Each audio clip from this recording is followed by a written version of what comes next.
Chapter 4. And the word of Samuel came to all Israel.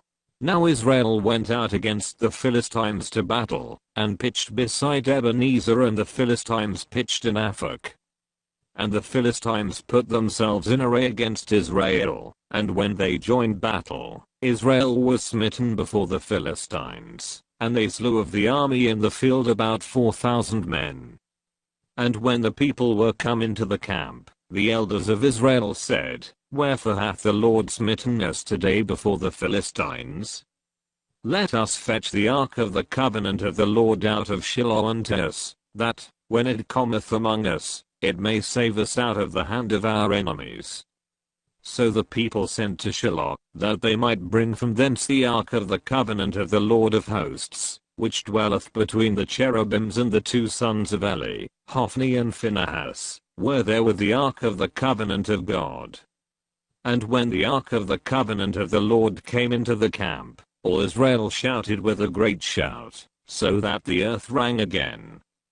And when the Philistines heard the noise of the shout, they said, What meaneth the noise of this great shout in the camp of the Hebrews?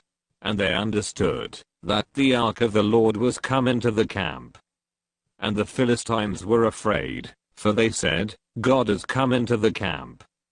And they said, Woe unto us, for there hath not been such a thing heretofore. Woe unto us, who shall deliver us out of the hand of these mighty gods? These are the gods that smote the Egyptians with all the plagues in the wilderness. Be strong, and quit yourselves like men, O ye Philistines, that ye be not servants unto the Hebrews, as they have been to you. Quit yourselves like men, and fight. And the Philistines fought, and Israel was smitten, and they fled every man into his tent, and there was a very great slaughter, for there fell of Israel 30,000 footmen. And the ark of God was taken, and the two sons of Eli, Hophni and Phinehas, were slain. And there ran a man of Benjamin out of the army, and came to Shiloh the same day with his clothes rent, and with earth upon his head. And when he came, lo, Eli sat upon a seat by the wayside watching, for his heart trembled for the ark of God.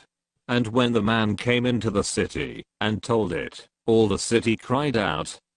And when Eli heard the noise of the crying, he said, What meaneth the noise of this tumult? And the man came in hastily, and told Eli. Now Eli was 98 years old, and his eyes were dim, that he could not see. And the man said unto Eli, I'm he that came out of the army, and I fled today out of the army.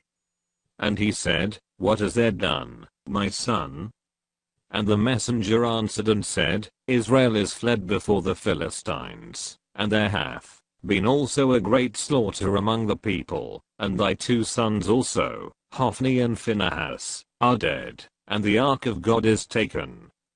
And it came to pass, when he made mention of the ark of God, that he fell from off the seat backward by the side of the gate, and his neck brake, and he died, for he was an old man, and heavy. And he had judged Israel 40 years. And his daughter-in-law, Phinehas' wife, was with child, near to be delivered, and when she heard the tidings, that the ark of God was taken, and that her father-in-law and her husband were dead, she bowed herself and travailed, for her pains came upon her.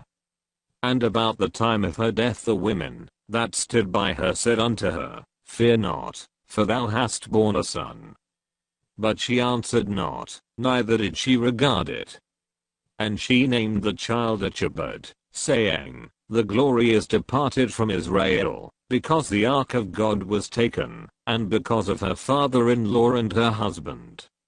And she said, The glory is departed from Israel, for the ark of God is taken.